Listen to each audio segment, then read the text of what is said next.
Please subscribe to my channel and do hit the bell icon.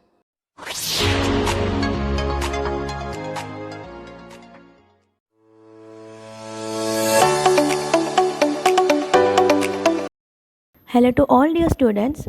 In this video, we will be discussing about pharmacology of estrogen. First of all, a small introduction. Estrogen, it is a category of sex hormone responsible for the development and regulation of the female reproductive system and secondary sex characteristics. There are three major endogenous estrogens that have estrogenic hormonal activity. They are E1 estrone, E2 estradiol, and E3 estriol. E1, that is estrone, is predominant estrogen in menopause. E2 estradiol is predominant estrogen in reproductive age group, and E3 estriol is predominant estrogen in pregnancy. Next, coming about the pharmacology of estrogen, the drugs working on estrogen receptors are mainly classified into these 5 categories. They are: first one, selective estrogen receptor modulators, that is SERM. Second, antiestrogen. Third, selective estrogen receptor downregulator. Fourth, selective tissue estrogen activity regulator. And fifth, aromatase inhibitors. So we shall check out all these 5 classes of drugs one by one. So first, coming to SERM, that is selective estrogen receptor modulators. See, as the name tells, they will selectively modulate the estrogen receptors. Means these are not the estrogen receptor agonist at all places. These will not be the estrogen receptor antagonist at all the places. That means in some tissues they are agonist to estrogen receptor, and in some tissue they are antagonist to estrogen receptors. So for these drugs to understand, first we need to know about the normal function of estrogen. Okay, so first of all we'll check out few important areas where estrogen receptors are located, and then we shall check out what happened when estrogen binds with these estrogen receptors. So the important areas where estrogen receptors are present are bones, blood, breast, endometrium, and liver. So all these 5 areas, these 5 organs, they have got estrogen receptors, and estrogen can bind with these estrogen receptors. Now next we shall check out the actions. What will happen when estrogen binds with these receptors in these all different locations? So whenever estrogen binds with the estrogen receptors on the bones, it will inhibit osteoclast, means it increases the bone formation, which is a good thing. Next, estrogen, when it binds with the estrogen receptor in the blood, it increases the HDL LDL ratio. That means it is a benefit for lipid profile. It increases HDL and it decreases the LDL level. Next, estrogen, when binds with the estrogen receptor in the breast, it will increase the risk of breast cancer, which is very bad. We don't want this thing. Next, estrogen, when binds with the estrogen receptor present in the endometrium, it will increase the risk of endometrial cancer. And lastly, estrogen, when binds with the estrogen receptor present in the liver, it will induce thromboembolism.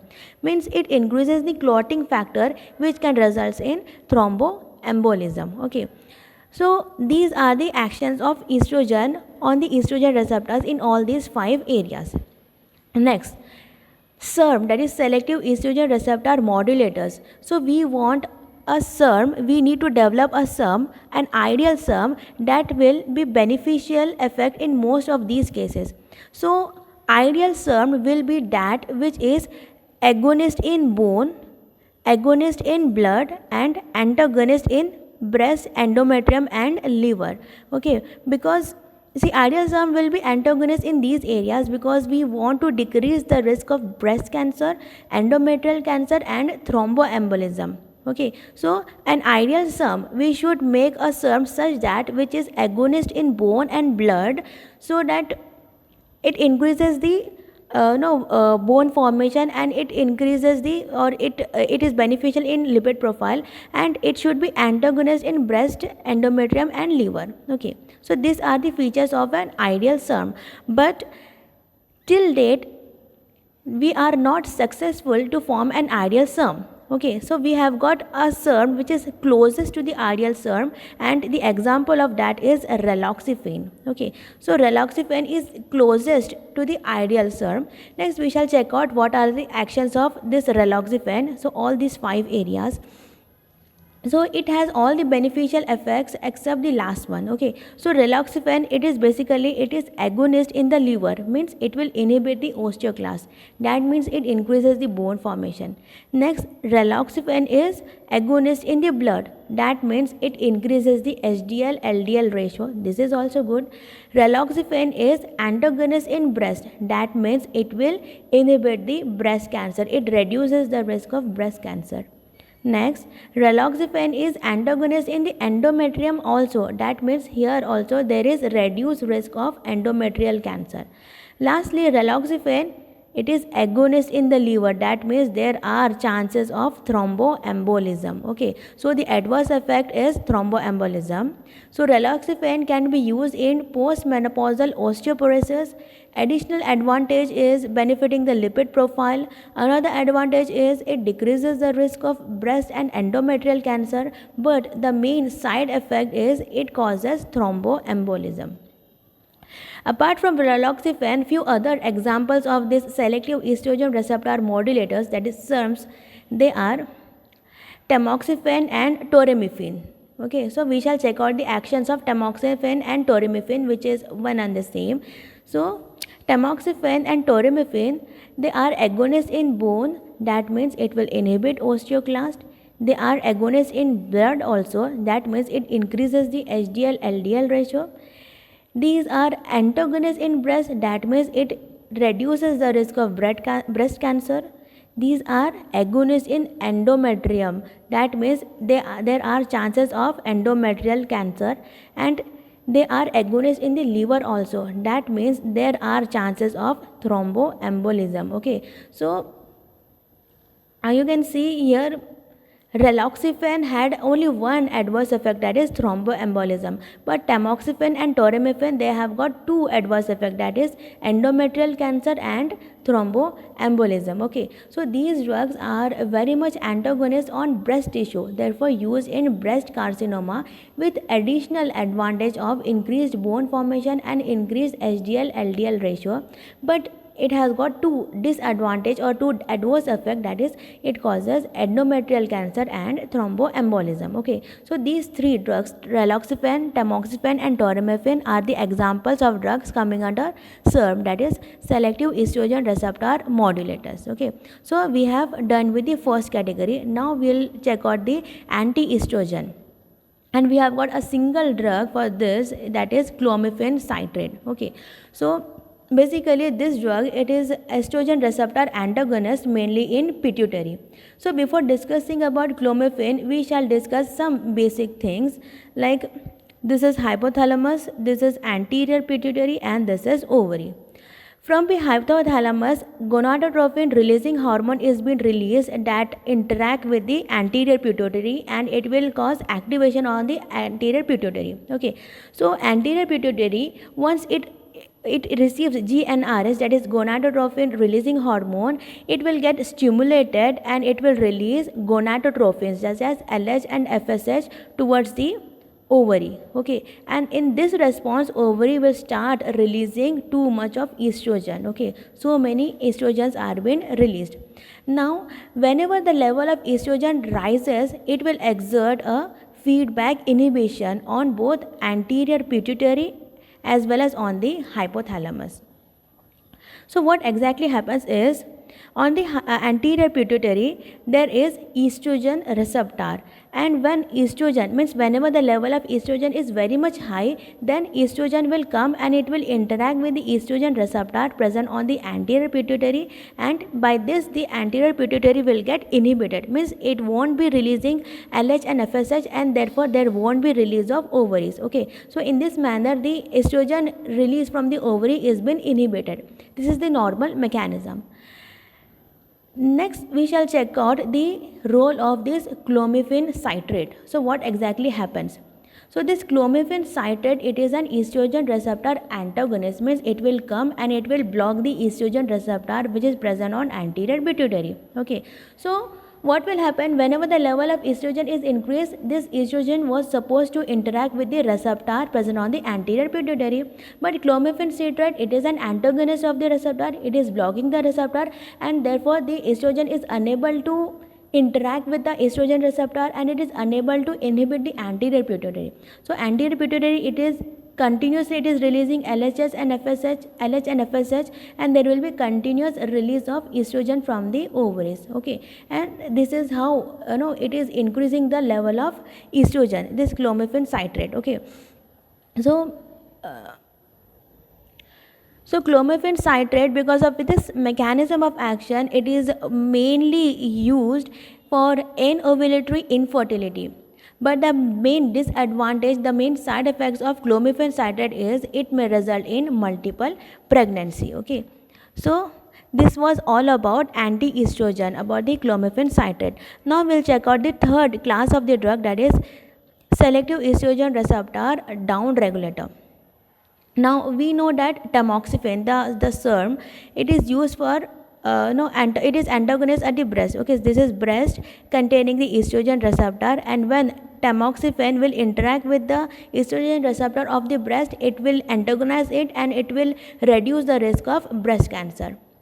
But there are many patients of breast cancer, they are resistant to tamoxifen. So if tamoxifen do not work, then what we want is, basically in breast cancer, what we want is estrogen should not work. So tamoxifen is blocking the receptor. But what will happen if there are too many estrogen receptor present on the breast? Tamoxifen is not able to control the it will be unable to antagonize the action. So basically here what we want is, we want to reduce the number of estrogen receptor. Okay, so basically what happens in breast cancer? In breast cancer, whenever estrogen interact with the estrogen receptor of the breast, it may increase the risk of breast cancer. So we need to block. And but what will happen when the level of estrogen receptor is only increased? Then the solution is, we need to reduce the level, we need to down regulate the estrogen receptor. So here we have got a drug, fulvestrant. So what this fulvestrant will do, it is interacting with the estrogen receptor and it is reducing the number, it is inhibiting the estrogen receptor. This is the simple mechanism of action of this selective estrogen receptor downregulator. Okay, so this was the third category of the drug. Now coming to the fourth class of drug, that is selective tissue estrogen activity regulator, that is STEAR, and we have got a single drug for it, that is tibolone. So basically tibolone works just like SERMs, that is selective estrogen receptor modulators. It will be estrogen agonist in some tissue, it will be estrogen antagonist in some tissue. But what is the difference in between the SERM is, in SERMs they themselves stimulate the estrogen receptor in some tissue and they themselves block the estrogen receptor in some tissue. But in case of tibolone, it do not do so. What happens is, tibolone, it may interact with the tissue and it will get metabolized. Some tissue may metabolize tibolone to produce estrogen agonist. In some tissue it will be get metabolized to produce estrogen receptor antagonist. Okay, so tibolone form different products in different tissue. That is why it is called selective tissue estrogen activity regulator. The final effect is same, and the major action of tibolone is, it acts as estrogen agonist in areas such as vagina, blood vessel and bones. So in vagina, it prevents vaginal atrophy. In case of blood vessel, it prevents vasomotor symptoms, and in bone, it will prevent osteoporosis. Okay. And all these things we are looking for in a drug which is in hormone replacement therapy in postmenopausal female. So tibolone is also sometimes known as designer HRT, that is hormone replacement therapy. So this was all about the selective tissue estrogen receptor activity regulator. Now coming to the last class of drug, that is aromatase inhibitors. Now you must have heard about the term postmenopausal breast cancer. What is the meaning of this? Means after menopause breast cancer can occur. And what happens during menopause? During menopause estrogen production will be stopped. So when estrogen is not produced by ovary, how the breast cancer occurs? See, basically we know that breast cancer occurs when there is increased estrogen level, but in postmenopausal woman the estrogen production is been stopped. Then how come, from where from where exactly the estrogen is been produced? So estrogen is not only produced from the ovary, it is also produced from the adrenal glands. Okay, so from the adrenal glands testosterone is been produced, and on the testosterone there will be an enzyme known as aromatase. So this aromatase, it mainly act on this methyl group and will produce methyl group oxidation, and this aromatase will convert testosterone into estradiol. Okay, so that means if even in postmenopausal women, when ovary are not producing estrogen, it can produce estrogen from another source, that is testosterone, that which is released from the adrenal gland. So how to treat this postmenopausal breast cancer is, we require a drug that will inhibit aromatase. Okay, and when aromatase enzyme is inhibited, the estradiol production is also been inhibited. Okay, so we can treat the breast cancer in this manner, and the drugs which are widely used as aromatase inhibitors are letrozole, anastrozole and exemestane. Okay, but the thing is, these drugs will be more effective when the ovary are not working, because if ovary is already producing lots of estrogen, then it will be not much effective. So therefore aromatase inhibitors are mainly indicated in postmenopausal breast cancer and not during premenopausal breast cancer. Okay, so this was all about aromatase inhibitors, and this was all about regarding today's video about estrogen hormone pharmacology. I hope you people found this video helpful. Thank you for watching.